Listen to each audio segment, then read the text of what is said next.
Hello. Hello.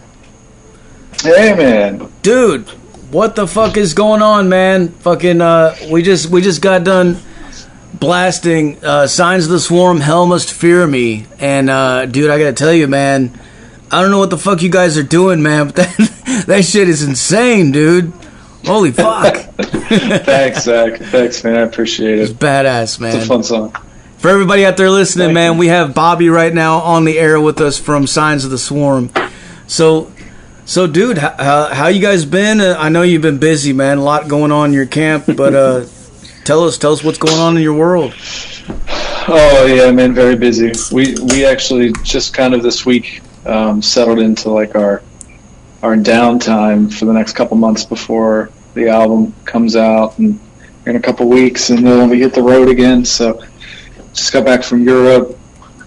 We did that Incarceration Festival over in Ohio, and hell yeah, man, staying busy. Definitely busy. Yeah, man. What was it like at the Incarceration Festival, man? I bet that was crazy. Yeah, man, it's cool. Yeah, they're really cool. It's like a whole different world, man. You get, they really try to take care of you out there. They shuttle you around on golf carts. Great food. Everybody on that team, man, it's like a lot of those festivals are run by the same people, and they're just so professional and kind and accommodating. Yeah, it's cool, man. It's cool. How was the crowd reception, man? Did they go fucking ape shit? Oh yeah, it was awesome. it was dumb. It was fun. There's a lot of people out there, man. Yeah, and they kind of changed it up this year, moved some stages around, and way more accessible this year than it was before. A lot of people out there. Muddy, rain or shine, man, crazy fucking people. Fuck yeah, man. So the new record drops, fucking, let me see here, August 22nd. Yes, sir. Yep. It's coming up, man. It's about time. Via Century Media Records too, man. That's fucking awesome. That's too, right. Man. Yeah, good people over there, man. I'm very grateful for them. That's an awesome label, dude. How did you guys get hooked up with them? Yeah, we probably what year is it? 25. So 3 years ago, we started putting feelers out there because we were coming off a contract with another label. We'd been with them for like 5-6 years. And Unique Leader? Yeah, it was 6 years, I think, with Unique Leader. We were just kind of coming off of that and started looking around, and people heard that we were looking and just started getting offers. And we had a handful of offers come through, but all those people over there were just like super kind, like very actually interested in who we were as people and what the band wanted to do, and not just like, oh, hey, your music's cool. They actually cared. We met up with some of them a couple times, went out to dinner. They were flying around to meet us and hang out and stuff, and they actually gave a shit. So it was really, really cool of them. So we knew. We knew it was a move. Hell yeah, dude. Yeah, man. Fucking, you guys been doing some good shit, man. I gotta say, like, the way that you guys came on my radar was, I think it was last year. One of the because we do a festival here in Tennessee, the Tennessee Metal Devastation Music Fest. Oh yeah. One of our vendors was telling me, he's like, dude, you guys got to get fucking Signs of the Swarm out here, man. I'll fucking lose my shit, man. I'm like, who is this? So I went and checked you guys out, and I was like, God damn, this is fucking badass, man. Well, That's sick, man. I actually think I saw something about that. Like somebody, I don't know if it was you, somebody hit us up about that, but it wasn't going to work out just because we were fucking busy. Like, we were so booked out. But yeah, I just heard about that recently too. Yeah. Well, definitely hit us up, man. Fucking via email or something afterwards, man. We'll try to make something happen in the future, dude. I know, because I know there's a lot of people around here that would lose their minds. Deathcore. Tennessee is really good to us, man. Yeah, in Knoxville, Nashville, Memphis. We're in Jackson, Tennessee, which is like a hub city right in between Nashville and Memphis. So there's like a lot of people here that just don't want to drive to either one of those cities because it's a couple of hours either way, you know. But yeah, I've been seeing. Yeah, I've been to a couple places out in Tennessee, middle of nowhere before. You know, when I was doing DIY stuff back in the day, we used to play Murfreesboro all the time. Hell yeah, hell yeah, all the time. There's like it was like a house just off the side of the highway that they turned into a venue, and there's just crazy shit going on out there all the time. Yeah, man. And deathcore, the genre deathcore itself, man. Just anytime we fucking book a band that is deathcore out here, man, if they're good, obviously, but the fucking people go fucking nuts, dude. These kids around here, man, they love it, man. I love it too, though. I'm I'm fucking old myself, man. I've been into metal since the fucking early '80s, and just always been checking out different. You know, just all the different styles as they come out throughout the years, man. And I've always been getting into new stuff, and the way that I love the way that the genre just sort of morphs into different things, you know. And like I feel like this is like right now this is the most I don't know, like this is where it's headed. But you guys are sort of, I wouldn't even really pigeonhole you just to that, like, because you have like your own unique way of doing it. If that makes sense. Thanks, man. Yeah, no, I appreciate it. We definitely try to, you know, we've got a lot of influences between everybody in the band, and everybody listens to different shit. And, you know, we try to keep the sound, you know, of what we've been doing for a long time, but just keep it interesting and try to make it catchy, and, you know, put some melody in there. Yeah, we have a lot of fun with it, man. I appreciate that. Yeah, dude. Fuck. So, like, well, speaking of influences, like, what kind of stuff did you grow up listening to? Like, what was the bands that got you into playing this heavy music? Yeah, man. I think I was like 7 or 8. You know, when I started getting into like heavy shit, like, you know, when I was really young, I was into like Metallica and, yeah, you know, radio rock, stuff like that. And then I got a Headbangers Ball, I think it was volume 2 from like 2003, maybe 2004. So maybe I was like 8 or 9. And it had everything on it, man. It had like Slipknot, Disturbed, Gojira, Hatebreed, 36 Crazy Fists, Opeth, Mudvayne, Korn. Yeah. Man, I'm trying to think of all that was on, like Fozzy, like all kinds of shit, man. So much stuff. Norma Jean, Dillinger.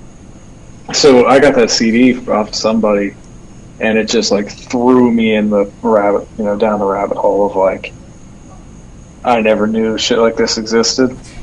Yeah. I think I had like Trivium on it, probably Bullet for My Valentine. It had Avenged Sevenfold too. Something from City of Evil.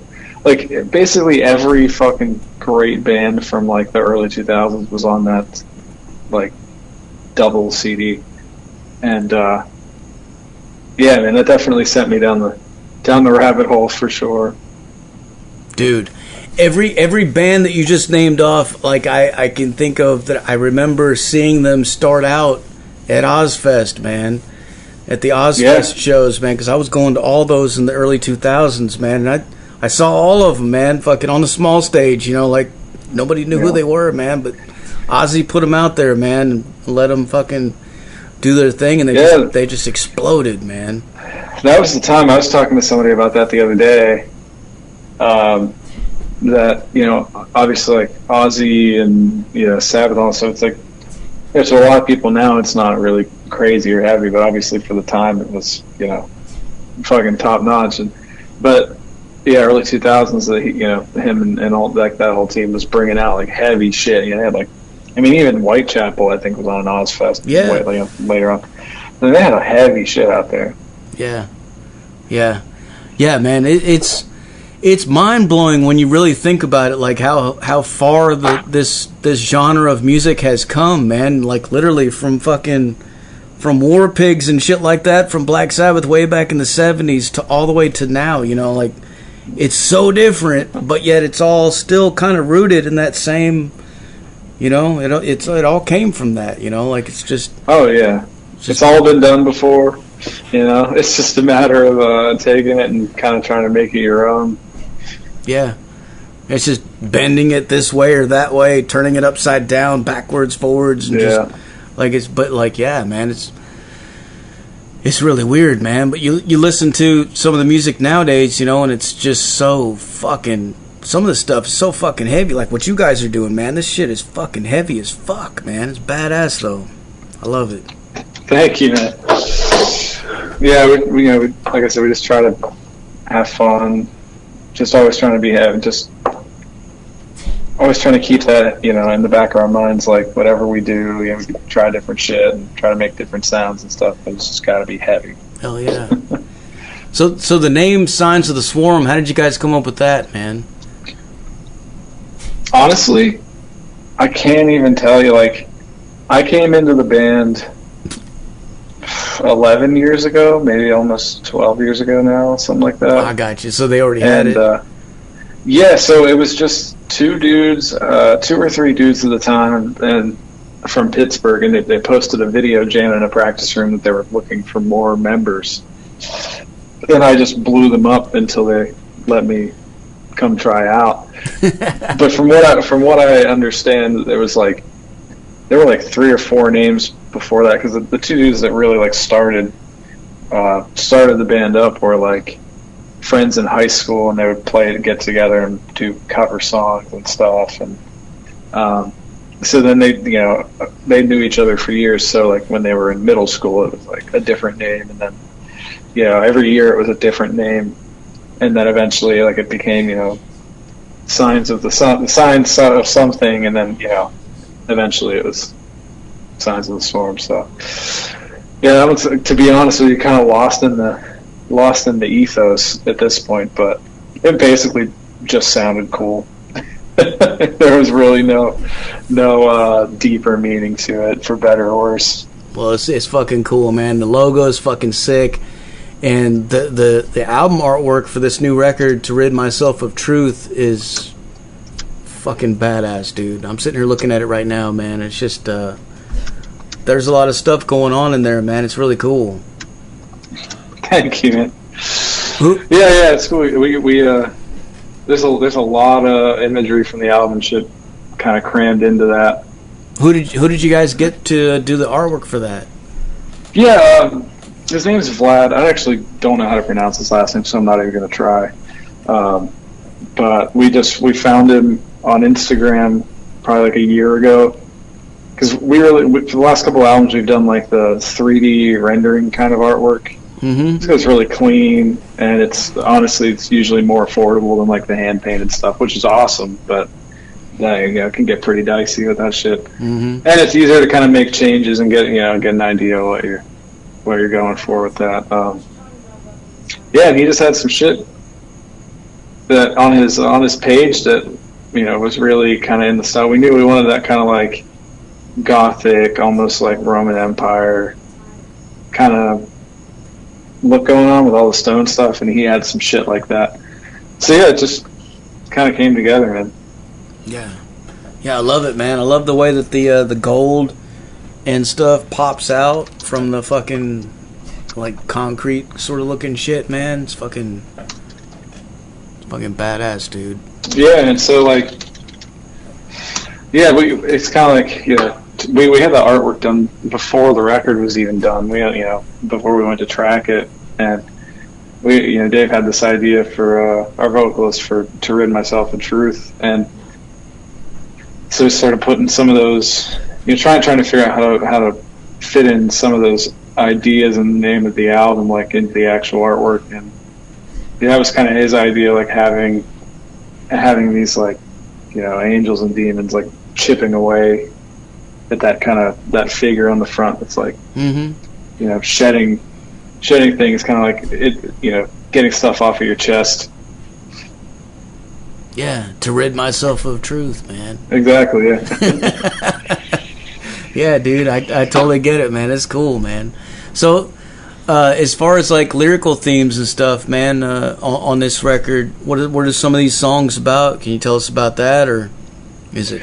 Yeah. Like I can't say nearly as eloquently as Dave could. I don't have a huge part in writing lyrics, honestly. I just kind of do more of like patterns and stuff, or if he's stuck on something, or we're in the studio and we're kind of trying to get a really good catchy tagline or something, he might ask for some help. But he does the majority of the work. Him and our bass player Mike, they work a lot together on the lyrics and stuff. So, but overall, I can tell you generally, like I said, with kind of the name of the album and stuff, is he's just trying to be a little more personal and tell a little bit more of his story. But it's kind of that battle all the time of like trying to speak your own truths, but also make it relatable and kind of listenable, and to be able to take what you want from it is kind of a challenge, but and make it catchy. But it's a lot of personal shit about his life, about he struggles with substance abuse, and Cloud of Retinas is a song about he has a genetic eye disease that is slowly turning him blind. The last few years it's been getting a lot worse, so that's something that is very personal to him, he's very passionate about. But we have a couple songs that are just balls to the wall, fun, death metal, deathcore, classic, angry songs. But he's definitely trying to open up more and tell more about himself now more than ever. Yeah. And you guys have some cool cameos on this record too, like Will Ramos and Phil Bozeman. Yeah, man. How did that stuff come about? Yeah, so like, we're very, very fortunate these days to be able to call those people our friends, and we try when we do, features on records, and even when Dave does it for other people, to do it with people that we actually know, and not just kind of pick a name out of a hat, and all that stuff comes together really organically. Like, Will actually asked us about being on a song, and so we wrote that song Cloud of Retinas, kind of with him in mind. Same thing with Phil. We actually wrote a track with him in mind, and then kind of ended up switching it around last minute. But we talked to him about that. We did a tour with them in 2023, I think, early 23, and he's just a great guy and super down, and seems to really appreciate what we do in our music, and we're very grateful for that. He was super into it. And then we also got Jack from 156 Silence, and Johnny Crowder from Prison, and we put them both on the same song. But we had a kind of a real grand idea to have this big trade-off for Fear and Judgment, which is like, the idea of that song is just kind of trying to speak about prejudices a little bit, but more so just like the way people treat each other, and how people act differently to other people who are different from them and whatnot. So it's kind of cool to have like multiple voices on that, and both of those dudes are also really passionate about the same kind of shit. So that just came together really cool. It was like the perfect fit. I think it's really cool because I'm seeing a lot of this happening more and more here in recent times, like bands doing this where they're having different people from different bands featured on different records, and sort of mingling around with each other. And I remember in the 90s, we used to talk about that a lot because like me and my friends, we would also listen to a lot of rap, and hip hop and shit, and like all those records, like when you would listen to those, like they always had all their buddies and all their friends would be, like every song would have somebody different on there, joining in, and they were always helping each other out. And I used to talk about that a lot, you know, and I was be like, you know, it would be cool if metal would do that more often. Like, it would be cool if someday in the future metal would fucking do that. Like, metal bands, you know, like, start fucking bringing in their friends and buddies on different songs and stuff, you know, and because I think that it helps, you know, because it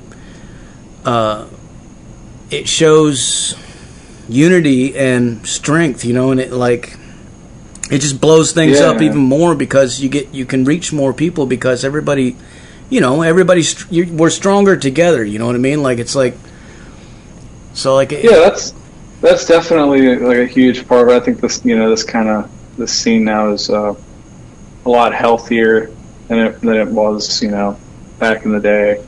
I think it's a lot less competitive, you know. I mean, there's definitely still like a certain level of being competitive, you know. You gotta go out there and put your best foot forward all the time and shit. But I think, you know, it's friendly most of the time. It's friendly and it's healthy, you know. And I think I think for us it's more about just like, you know, we love music. You know, you meet people out there that just love music for the love of it, and you can kind of get people.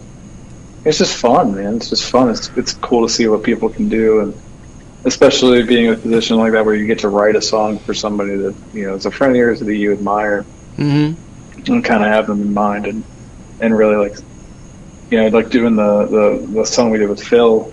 Once we knew he was going to be on that, we kind of went into it like, you know, what would I want to hear from him, you know? So to kind of get to put that together with your vision of what you know, somebody else's voice can do is pretty special. It's fun. It's just fun, you know. It's cool.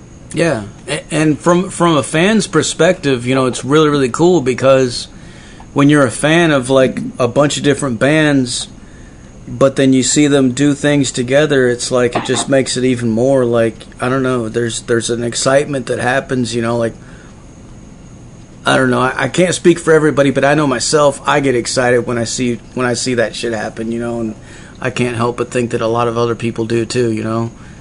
Yeah, man. Yeah, I definitely. I think anymore these days, it's, I don't get quite as invested to it as I used to. Obviously, being younger and just having more time. But yeah, I mean, it's always really cool to see. You know, like, I mean, even like back in the day, you know, like people would do crossovers and genres like crazy too. I remember like Good Charlotte had Avenged Sevenfold, like, you know, Matt and you know, Sinister Gates, like, on a radio rock pop song. It's like that shit's awesome.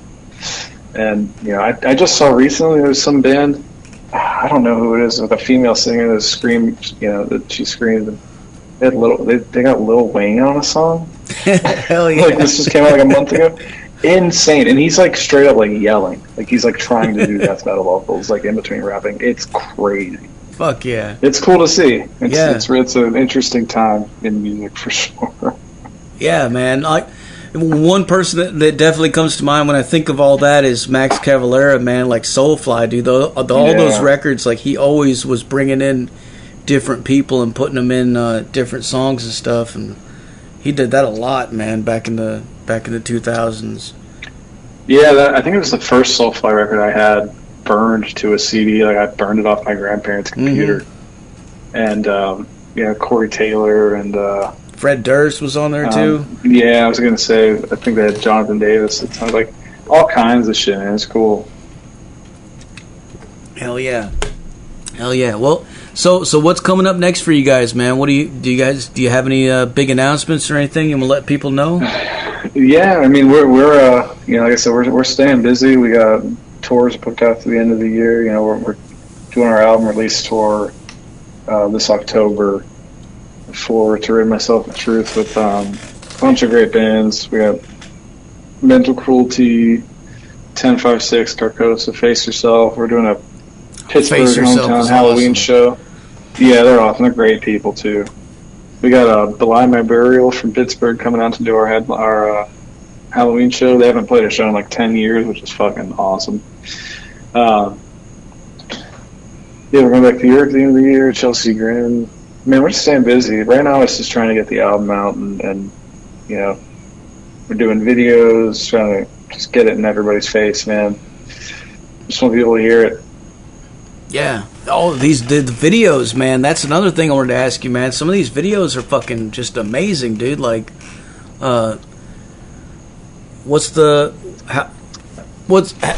process with that like? Like, because some of this shit is just fucking. It's really like next level, man. Thank you, man. Yeah, with the videos, it's like. I that's another thing. I don't have a huge hand. I'm just being honest with you, not to be a buzzkill, but I don't have a huge hand in videos too much because like I'm not super great personally with like kind of artistic vision. Like I have no problem admitting that. Like I'm not some mastermind. It's like got some crazy grand vision for that shit or anything. I just really like writing music and making heavy music and that's kind of my. What I'm good at is sitting here at the computer and fucking pumping out songs. But Dave, he takes a big lead on that stuff because, it's his voice. It's kind of, the things that are coming out of his mouth that are being represented on, visually. So he puts a lot of effort into our videos and, really tries really hard to make everything kind of feel like what he's saying is what you're seeing on screen, and we this one we drove out to California to do a couple of videos. We've done a couple over here on the East Coast, and we did one in Pennsylvania, not far from us. We actually just got back a few days ago from shooting another one in Jersey, and when we travel like crazy, man, just to kind of make it happen. A lot of the times you got to go to where these people are, if you want to be able to get the most out of what they can offer. So, we spend a lot of time going back and forth, and but yeah, we usually with our videos we go through maybe one or two cuts, just a couple little edits here and there, and we work with some really great people to take care of us. So, and one guy in particular, Eric DiCarlo, we just shot our 10th video with him. We've been off and on working with him since 2021, I think, or maybe it was early 22. And so you get to a point where you get comfortable. People kind of know what you want. How they work, and it's nice to kind of be getting to a point, and where we're kind of building our little family on our end of people that we trust and people that know what we want. Yeah, totally, man. Well, for the gearheads out there, man, I know you're the drummer in the band, dude. So like, what kind of drums are you using and shit? Like, how do you get these sounds, man? What are you doing? Yeah, so I'm mostly for a long time I've been a Pearl guy. I love Pearl drums. I love Zildjian cymbals. I'm really not super picky about a lot of shit, to be honest with you. One thing I've learned, like, I always ask for Pearl drums when I can, but man, drums are drums. You make them sound good, they fucking sound good. Hell yeah. But like, when we go to the studio, our producer Josh, he has this beautiful Tama kit. It's like it's just insane. It's crazy kit, and he actually got that off of Max Portnoy, but plays with Tala, played with Code Orange for a while. Yeah. And he's got a deal from his dad, who was Mike Portnoy, from Dream Theater. So yeah. Nice. So you got this beautiful kit there. So every time we go up to his studio, we rock that because it's one of those things like, money can't even buy that sound anymore. It sounds so good. He's got it dialed in. It's got its purpose. So I just kind of trust the process on that one. But yeah, we take a lot of care into drums, man, when we do the records, because it's a very big part of, metal in general, right? But yeah, it's the backbone, man. Yeah. And I love getting to nerd out over that shit with him, with Josh, our producer. Man, he was a drummer too back in the day. He played in a band called The Siege, and he's done countless records now, man. What about those? What about those low fucking bass notes that you guys do, man? That fucking shit that sounds like an explosion. How do you? Oh yeah. What is that? Yeah, I mean, there's a lot of them, man. We try a lot of different shit, like those big explosions that hit. Like, it's a combination of a bunch of things. A lot of it is his magic. There's a couple of programs that I have here. I like big tribal drum sounds. So a lot of the times when we come into a new section of a song, we use that to kind of, tell you, like, hey, this is it really grabs your attention, right? It's like, oh, something's happening now. Kind of pulls you, it sucks you out, and then brings you back in. But all kinds of shit. I know one of the samples for that is it's the sound of Josh's car trunk slamming closed in a car park. Hell yeah! So it's that mixed with classic 808s. We do all kinds of dumb stuff, man. We try to find random sounds and shit to just like put it in there as ear candy, just because it's it's funny to us, whatever it might be. Like, we make all kinds of crazy sounds, man. There's some sounds on this record that were like, when I was tracking drums, my drum seat, my throne, every time I turn left or right, it would make this squeaking sound. And because you're in a hot room with mics, it's like you hear everything like crazy. So we kept hearing the squeaking sound. We eventually took it and slowed it down, stretched it out, and it sounded like this crazy droney synth fucking like whale noise.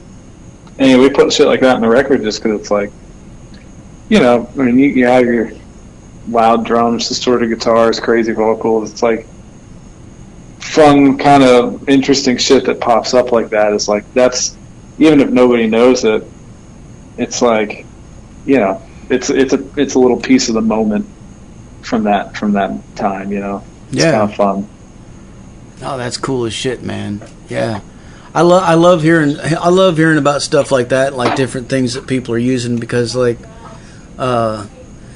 there was a documentary I was watching a while back on Judas Priest. They were talking about one of the records that they did, and I think the producer was talking about saying something like they just found like they got like a drawer full of fucking silverware and a bunch of shit, and they were just shaking it and fucking like banging it and recording it real, with a microphone real close, and it was making this metal clank sound, and then they used that and sort of sampled it with the drums, and it just, you couldn't even, you would never know, like listening to the record that's what that was, but it sounds cool as shit.